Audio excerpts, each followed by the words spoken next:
अस्सलाम वालेकुम and welcome to wellness by Fara. दुनिया भर में अल्जाइमर के मरीजों की तादाद में रोज बरोज इजाफा होता चला जा रहा है।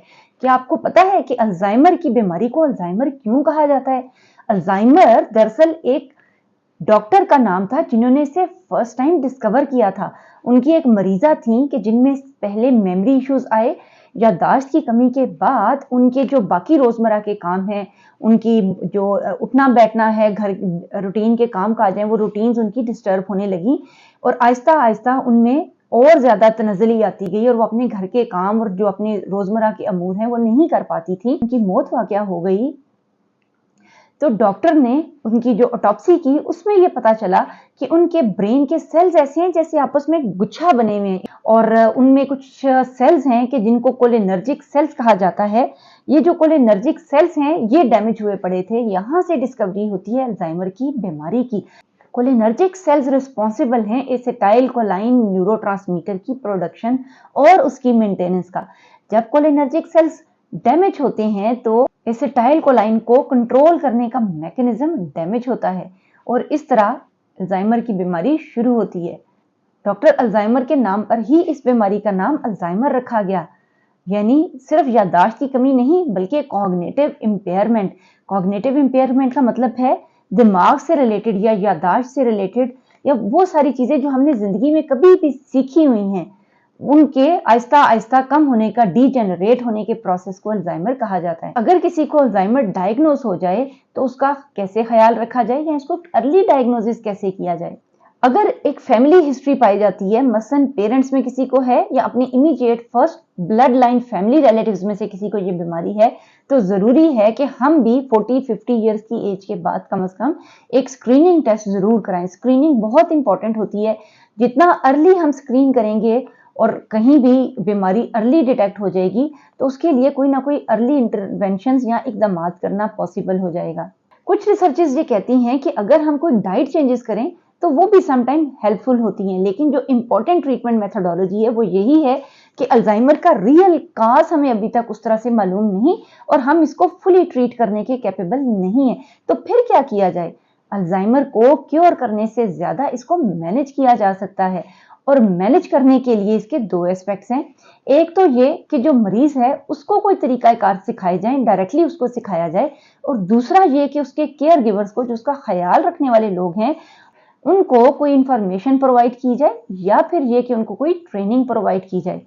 केयर गिवर के लिए जो टिप्स एंड ट्रिक्स बताए जाते हैं उनको हम जरा वन बाय वन डिस्कस करते हैं। कोई शख्स जो अल्जाइमर का शिकार होता नजर आ रहा है उसको ये रीअश्योर करना कि आपकी याददाश्त कम हो रही है अक्सर हेल्पफुल साबित नहीं होता। उनको मदद करने के लिए हमें कोई सेकेंडरी तरीके अपनाने होंगे। मसलन जिस तरह बाथरूम है या बेडरूम है और उनको कंफ्यूजन होती है कि मैंने कहाँ जाना है, तो उनके बाहर छोटे छोटे टैग्स या तख्तियां लगा दी जाए जहां पर उनका नाम लिखा हुआ बाथरूम, बेडरूम। इसी तरह कलर कोडिंग की जा सकती है कि उनको कलर्स के वो जो नेम्स हैं या वो याद रहें कि जो कलर स्कीम है वो कोडेड हो के बाथरूम के जो दरवाजे का कलर है वो कैसा है या उनकी दीवार का रंग कैसा है। इस तरह कलर कोडिंग और लेबलिंग से उनको हेल्प की जा सकती है। जैसा कि उन्होंने अगर दवाइयां खानी है तो उनको मंडे, ट्यूसडे, वेंसडे इस तरह पैकेजेस में हमने डिवाइड किया हुआ है। इसी तरह से फूड है तो उनको टाइम जोन के साथ हमने पेयर किया हुआ है कि घर में क्लॉक लगा हुआ है और उसके ऊपर टाइम मेंशन है, तो वो पता चल जाएगा कि किस कंटेनर की फूड अभी खानी है और कौन सी फूड उन्होंने खा ली है। कुछ इस तरह के प्रैक्टिकल स्टेप से उनकी हेल्प की जा सकती है। सेम वे अगर वो दरवाजा खोल कर बाहर निकल जाते हैं तो आइडेंटिफिकेशन बैंड्स मिलते हैं, उनसे हेल्प ली जा सकती है। लोकेशन और नेविगेशन ऑन रखी जा सकती है। लॉक्स, जो सेफ्टी लॉक्स हैं, उनसे हेल्प ली जा सकती है। इस तरह उनके लिए वो मेजर्स हैं जो लेने होंगे। उनको ऑब्जेक्टिवली हम बीमारी के बारे में साइको एजुकेट करें तो इसको वो ब्लेमिंग में लेंगे, बल्कि ऐसा होता है कि उनका जो दिमाग है वो इस स्टेज पे चला जाता है कि वो खुद से कहानियां गढ़नी शुरू कर देते हैं और कोई इन्फॉर्मेशन अगर उन्हें पता चली है और कोई इन्फॉर्मेशन उन्हें भूल गई है तो जो वो भूल गई है वो ये नहीं समझेंगे कि हम ये इन्फॉर्मेशन भूल चुके हैं, बल्कि उनका दिमाग ऑटोमेटिकली उस गैप को फिल इन करना शुरू कर देगा, अपनी मर्जी से उसके अंदर इंफॉर्मेशन भरना शुरू कर देगा। इस तरह उनका जो ब्रेन है वो तो ब्रेन कंफ्यूजन का शिकार होता ही है, तो उनको डायरेक्ट कन्फ्रंटेशन से हेल्प नहीं मिलती है। हम कन्फ्रंटेशन को थोड़ा समझते हैं कि कन्फ्रंटेशन क्या है। मैं आपको ये छोटी सी जो वीडियो क्लिप दिखा रही हूँ, इसमें जेसिका जो अपनी नानी की केयर टेकर है, उनकी हेल्प कर रही है डिमेंशिया के बीच में। देखेंगे कितना सॉफ्टली वो अपनी नानी अम्मा से बात कर रही है। अक्सर वो कोई ऐसी बात करती हैं कि जो पॉसिबल नहीं है, जैसे कि वो कह रही हैं कि मैं रात को मेरी डेथ हो गई थी, तो वो उनको कन्फ्रंट नहीं कर रही है कि ऐसा तो मुमकिन ही नहीं है, बल्कि वो उनको रीअश्योरेंस, गाइडेड डिस्ट्रैक्शन और एक तरह से नर्चरेंस और अफेक्शन से उनको हेल्प कर रही है, कंपैशन से हेल्प कर रही है। तो दरअसल यही रवैया हमें अपने जो डिमेंशिया के पेशेंट हैं या अल्जाइमर के पेशेंट हैं, उनके साथ इख्तियार करने की जरूरत होगी।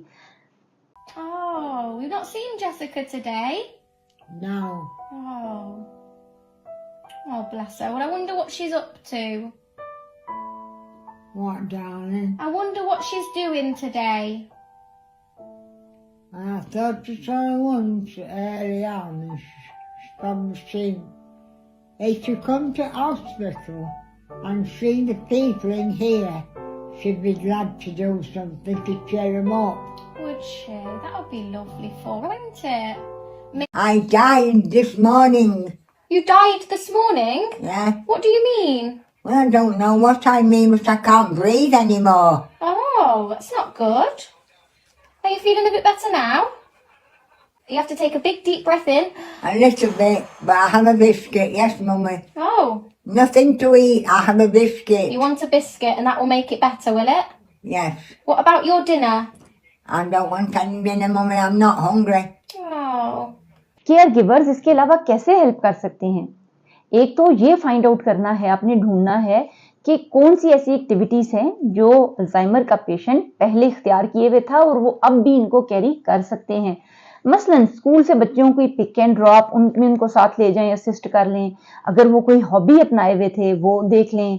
उसके अलावा अगर वो कोई भी ऐसी एक्टिविटी जिसको वो पहले एंजॉय करते थे और अब उसको कैरी कर सकते हैं, तो उनकी वो एक्टिविटीज प्लान आउट करना जरूरी है। दूसरी चीज ये है किसी भी मामले में उनको कन्फ्रंट नहीं करना, क्योंकि उनकी कॉग्निटिव इम्पेयरमेंट है, उनमें जो जहनी ओस्त है वो कम होती जा रही है। तो उसमें ऐसा होता है कि जो प्रीवियस मेमोरी है जिसको हम रिट्रोग्रेड कहते हैं, वो रिट्रोग्रेड मेमोरी जो है वो काफी हद तक इंटैक्ट रहती है। जो अभी की मेमोरी है वो डिस्टर्ब होना शुरू हो जाती है। अब ऐसे में उनको पुरानी चीजें याद हैं, जैसे वो बार जब हम देख रहे हैं क्लिप कि नानी अपनी जो नवासी हैं उनको मॉम कह रही हैं बार बार, लेकिन क्या है कि दरअसल उनकी जो न्यू मेमोरी है वो लॉस हो चुकी है। ऐसे में उनके मेंटल स्टेट को अंडरस्टैंड करना और उनके साथ मोहब्बत भरा सलूक करना ज्यादा जरूरी है, बजाय ये कि हम उनको हकायक और रियलिटीज एक्सप्लेन करने की कोशिश करें और उनके साथ सख्त और दुरुस्त रवैया अगर हम इख्तियार करें तो ये इनको मदद नहीं देगा। अल्जाइमर के पेशेंट ये नहीं चाहते कि उनके घर की सेटिंग बदली जाए, उनको जैसे जैसे भी चीजें याद हैं वो उसी तरतीब के मुताबिक ही याद हैं, लेकिन घर में फालतू सामान, गैर जरूरी सामान और क्लटर यानी एक जिस तरह कूट कबाड़ या इस तरह फालतू चीजें हैं उनको निकाला जाना जरूरी है। जितना घर नीट और क्लीन होगा उतना ही ज्यादा वो पुरसुकून महसूस करेंगे। नीटनेस उनके अंदर एक कामनेस और डिसिप्लिन लेकर आएगी। जहां पर वो भूलते हैं वहां पर रिलैक्स तरीके से उनको रिलेट करना जरूरी है। ये कैसे किया जा सकता है?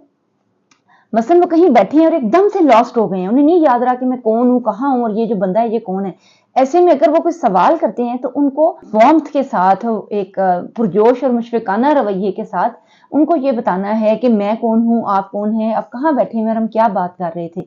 उनको इंक्लूसिवनेस होने का एहसास देना, यानी आप भी इस का हिस्सा हैं और ये कोई ऐसी अजीब बात नहीं है, हम कोई बात कर रहे थे, और उनको दोबारा उसी बातचीत में वापस लेकर आना है, वहीं से जहां से सिलसिला टूटा था वहां से खुद जोड़ना है। यानी एक तरह से यादाश्त जो पटड़ी से उतर गई है ना, तो उसको वापस अपनी पटड़ी पे लाने के लिए आपने हेल्प देनी है, टिप्स देनी है, ना कि उनका मजाक उड़ाना या उनको कहना कि ज़हन पे जोर दे मैं कौन हूँ। अच्छा, ज़हन पे जोर देना क्या बात हो रही थी? उन्होंने ज़हन पे जोर देने से उन्हें फायदा नहीं हो रहा, क्योंकि ये समझना है कि उनकी बीमारी बायोलॉजिकल है, उनके ब्रेन सेल्स डिके हो रहे हैं और उनमें एक न्यूरोलॉजिकल चेंजेस हैं जिनसे वो गुजर रहे हैं। वो एक मुश्किल फेज से खुद भी गुजर रहे हैं, उसमें गुजरने में आपने हेल्प करनी है, उनको मजीद कंफ्यूज नहीं करना। अल्जाइमर के मरीज अक्सर खौफ का शिकार होंगे। जब वो खौफ का शिकार हो और उनके जहन में अजीब अजीब ख्याल आए तो उनके जहन में एक रियलिस्टिक सिचुएशन नहीं पैदा करके देनी कि ये तो पॉसिबल ही नहीं है, इस टाइम पुलिस आ जाए, ये तो ऐसे हो ही नहीं सकता, बल्कि ان کو آپ نے کائنڈ ورڈز کے ساتھ، جیسے ایک چھوٹے بچے کو آپ ایکسپلین کرتے ہیں، ویسے ہی آپ نے ری ایشورنس ان کو پرووائڈ کرنی ہے، آہستہ ٹون سے بات کرنی ہے، ان کی پوری بات سننی ہے اور ان کی بات کو ایسے بتانا ہے کہ آپ نے ان کی بات اچھی طرح سے سمجھ لی ہے اور اچھے طریقے سے ان کو جواب دیا ہے۔ الزائمر یا ڈیمنشیا سے نپٹنا جتنا مریض کے لیے مشکل ہے، اس سے کہیں زیادہ یہ ایک سخت آزمائش ہوتی ہے کیئر گیورز کے لیے۔